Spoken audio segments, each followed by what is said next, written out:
estamos de volta com o Jornal Estação Notícias, 11h25, confirmando aí a hora certa. Nós já vamos ao Entenda Direito, hoje um assunto bem interessante, atual, tem eleições chegando, próximo domingo o professor Wellington vai falar sobre esse tema. Vamos aqui à nossa famosa vinheta. Você irá ouvir agora o quadro Entenda Direito, com os professores da Faculdade de Direito da FUMESC. Sempre com participação de um professor aqui no nosso estúdio, ao vivo. Hoje, gentilmente, está aqui mais uma vez o professor Wellington Macedo para participar conosco com esse tema, eleições, uma parceria Estação Cultura FM, claro, o Jornal Estação Notícias, segunda edição, e a Faculdade de Direito da FUMESC. Professor Wellington, prazer tê-lo aqui mais uma vez conosco no estúdio. Muito bom dia. Bom dia, Erivelto. O prazer é todo meu. Bom dia aos nossos ouvintes da Estação Cultura. É uma felicidade estar aqui novamente para falar desse assunto que está em última hora, né? Eleição domingo. Vamos falar um pouquinho sobre isso.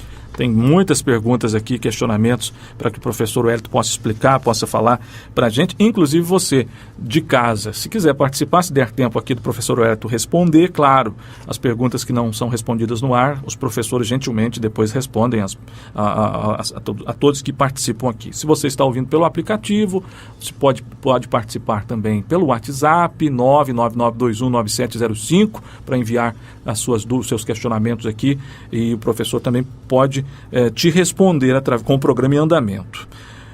Domingo, primeiro turno das eleições. Qual que é o horário de votação para as pessoas que se lembrarem aí, para se programarem para o próximo domingo? A primeira pergunta, professor. Começar do básico, né, Erivelto? O horário da votação é das 8 da manhã até as 17 horas, até as 5 da tarde. Então não tem intervalo para o almoço, vai direto, então esse é o horário. Você se programa aí para votar das 8 às 17 até as 5 da tarde. Esse é o horário de votação. Tanto agora no primeiro, domingo, quanto no segundo turno, que está programado para o dia 28 de outubro. 28 de outubro, a previsão do segundo turno da mesma forma, no mesmo horário, né? Perfeito. E quais os documentos que é necessário levar? Teve algumas mudanças nos últimos anos, né? Sim. Enfim, mas para as pessoas que estão perguntando em relação a essa situação, muita gente vai verificar isso de 4 em 4 anos, ou de 2 em 2 anos, quando tem as eleições ou municipais ou federais, mas para a eleição de domingo que está chegando a hora de verificar essa questão. Quais são mesmo os documentos, professor? Você tem razão, Erivelto. Houve uma alteração recente no entendimento, mas o entendimento é o seguinte: o eleitor precisa levar um documento oficial com foto. Então serve carteira de identidade, carteira de motorista, carteira de trabalho, para os homens até o certificado de reservista. O importante é que seja um documento com foto.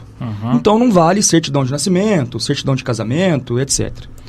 Aí também não vale o título de eleitor sozinho, porque o título de eleitor não tem foto. O título, ele é importante porque nele você encontra a zona e a seção eleitoral, mas ele não é necessariamente um documento a ser levado, que seja obrigatório ser levado para votação. Então, levar um documento com foto e o título para localizar lá a sua seção, se você não souber, de votação. Para quem tirou o título agora mais recentemente, ou já fez o recadastro biométrico, o caso do pessoal lá de Carvalhópolis, por exemplo, que já se recadastrou quase em 100%, quem colheu as digitais do cartório, basta baixar um aplicativo no celular, chamado e-Título, e com esse aplicativo, além de localizar a sua sessão de votação, você consegue usar o celular como documento para votar. Lembrando, só serve para quem fez o recadastro, né, para quem tem lá as digitais no cartório. Aqui na nossa região, o município de Carvalhópolis já tem esse recadastro integral, e quem tirou o título recentemente, mudou seu domicílio, também já fez esse recadastro biométrico. Nesse caso, só o celular já resolve o problema. Para os demais casos, documento oficial com foto, qualquer um deles. Tem até perguntas chegando aqui, mas daqui a pouco eu repasso. Você pode mandar a sua, professor Wellington. Em relação a esse assunto ainda, professor Wellington, documentos que são necessários, você explicou bem aí que Carvalhópolis, de forma integral, foi feito o processo, mas tem gente que tem dúvida ainda porque não foi feito. Na verdade, quem procurou para tirar o título agora já passou por esse processo, mas não é obrigatório em cidades como Machado, né? Então, Exato, Erivelto. Aqui em Machado ainda não é obrigatório o recadastro biométrico. Ele foi feito em algumas cidades, como projeto piloto. Uma das cidades foi foi exatamente Carvalhópolis, que desde a eleição de 2016 já trabalha dessa forma com as digitais do eleitor. Esse processo ele vai seguir um cronograma estipulado lá pelo TSE, então em breve Machado também vai fazer parte desse cronograma. Nós, eleitores aqui de Machado, vamos ser chamados a colocar lá as nossas digitais, a ter o cadastro biométrico, mas não é o caso ainda para essa eleição. Para quem é aqui de Machado não precisa se preocupar com isso. Vamos falar de ordem de votação, mas antes... O professor já falou sobre esse aplicativo, que existem alguns, inclusive esse que ele citou. Como consultar o local de votação, se não for para o aplicativo? Quais são as formas de consultar? Perfeito. O local de votação está no título, né? Se a pessoa tiver acesso ao título, se ele tiver guardadinho lá na gaveta ou na carteira, é só consultar, vai ter lá a zona e a seção. Se você esqueceu o local de votação e não tem acesso ao título, não tem problema nenhum. É só entrar no site do TSE, o endereço é tse.jus.br. Logo lá na primeira página vai ter uma abinha local de votação. Você coloca seu nome, o nome da mãe e a data de nascimento, confirma, já vai aparecer direitinho a sua seção, sua zona de votação, o endereço da escola, do local onde você vota. Então no site do TSE isso é bem simples para o eleitor descobrir o local de votação.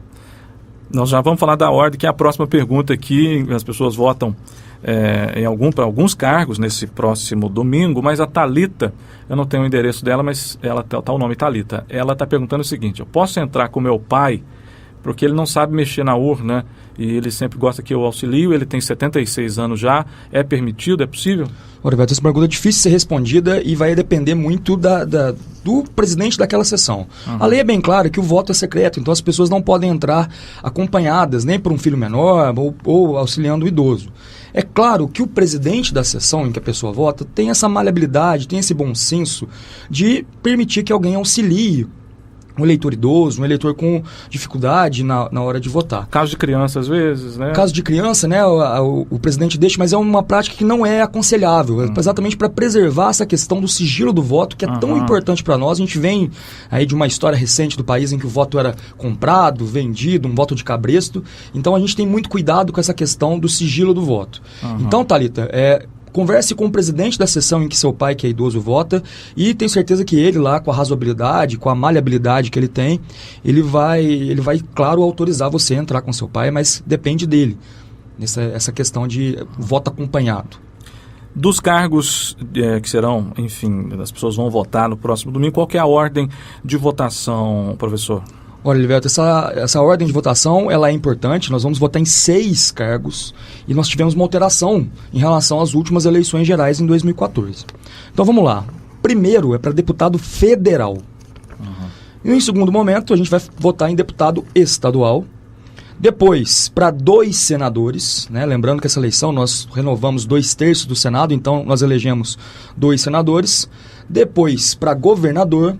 E no último, para presidente. Então, vou repetir aqui para ficar gravado na cabeça de todo mundo.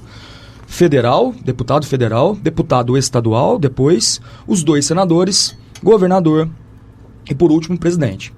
Erivelto, são 6 candidatos. Se a gente somar esses números todos, vai dar 19 números. É muita coisa para o eleitor guardar na cabeça.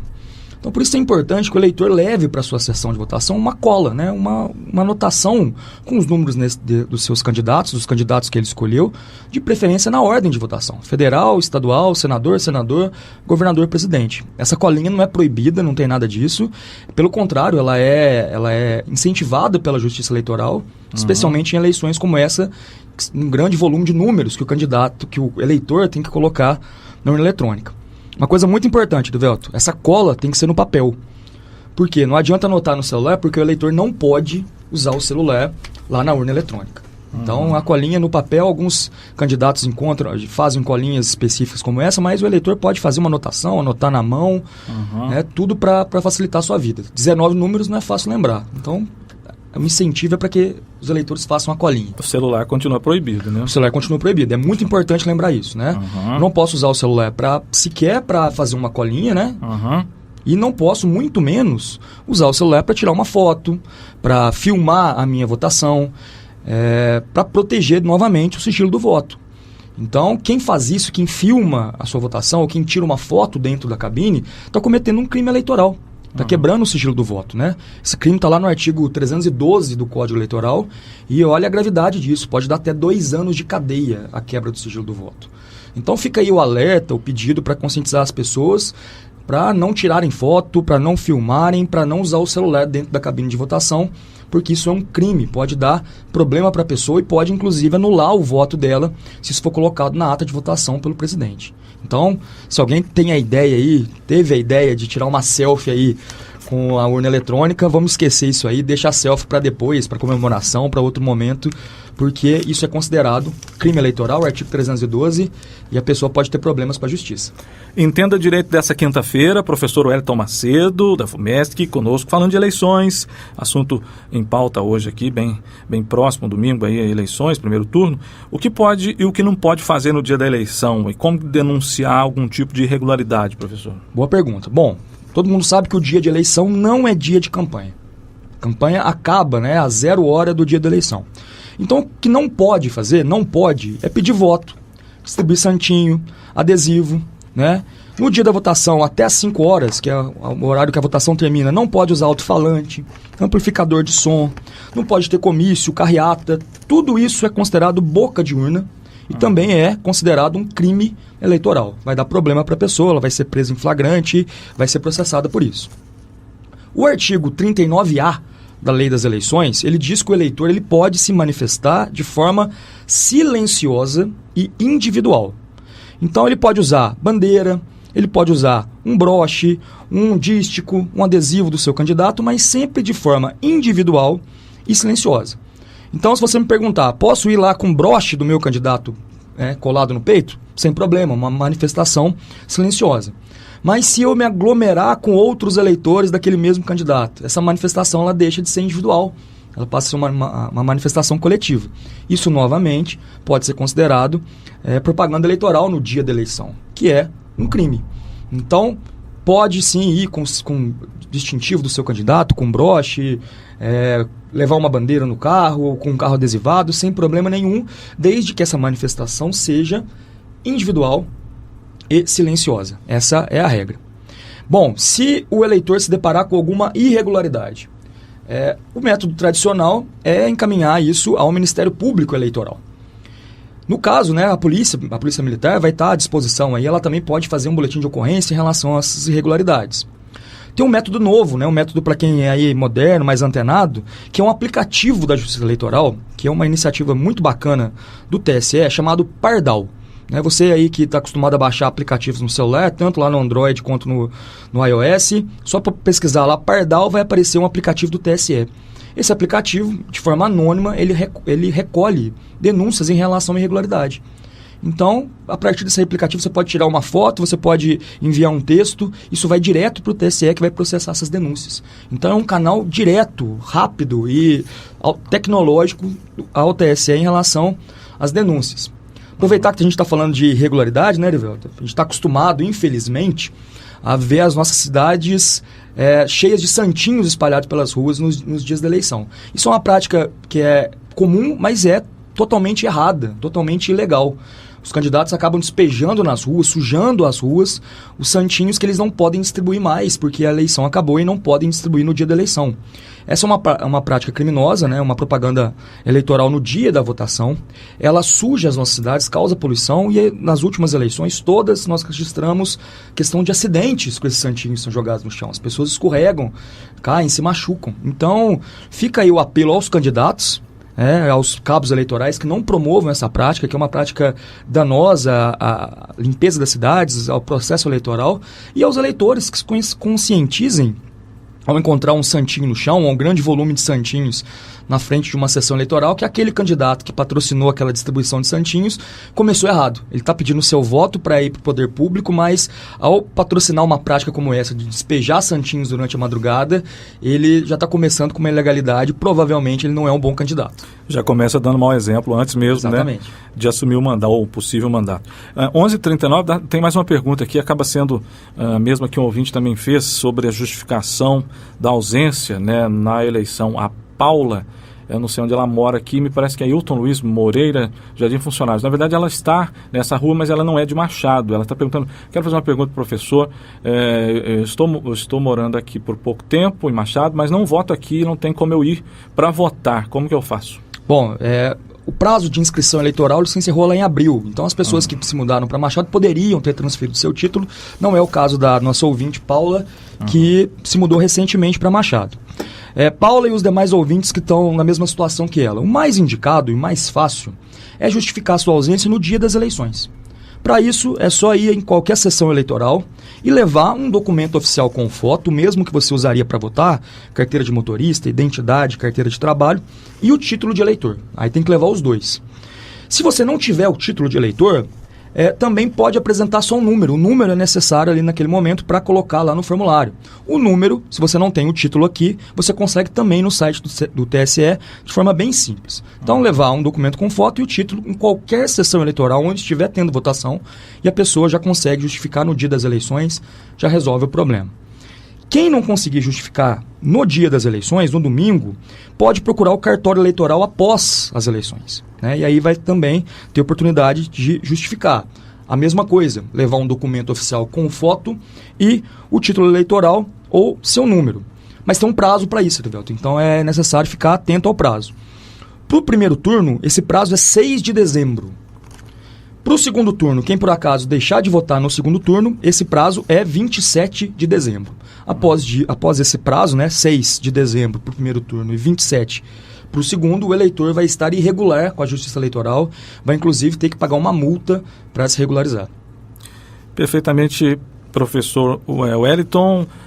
Nós estamos encerrando aqui o quadro, vou deixar os microfones para as considerações, professor Wellington, um assunto bem interessante. Tem uma pergunta que a gente vai responder fora do ar, não dará tempo, porque agradeço as pessoas que participam sempre, todos que participaram hoje.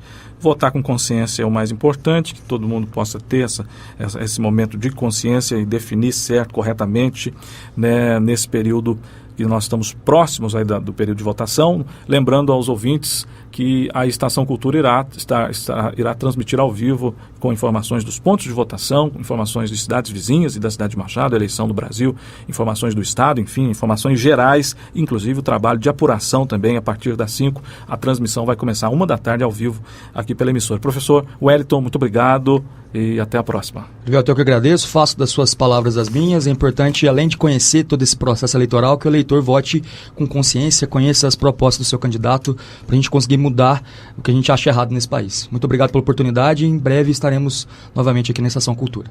Obrigado, professor Wellington Macedo. Entenda Direito desta quinta. Daqui a pouco estaremos de volta.